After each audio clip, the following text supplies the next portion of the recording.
Здравейте, колеги! 100 пъти му казвам на Сашко, не дей ги, Сашко, удари тия прасета по такива диарета. Паилата. Как се изкарва сега това там нагоре? Как? Казах му, трябва да иде на лов в Чукотка там за лов на бели биячки, да разбере, че ни трябва да се ударят прасетата по диаретата. Сега, момчета, дърпайте, да знаете следващия път. Оп, оп, Сашко, внимай. Дай. Дай, оп! Така. Така и ги ударите, така стават белите.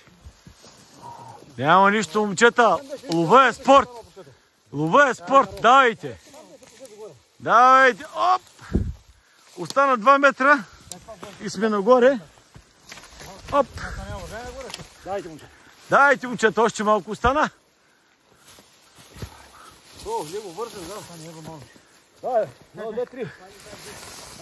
Няма ненормално. Хубаво, че Сашко е щангист, ги дига.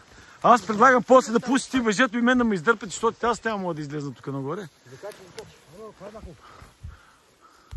Олеле, олеле. Олеле, олеле. Олеле. Това е до сега, колеги. Чао. Продължаваме да се мъчиме.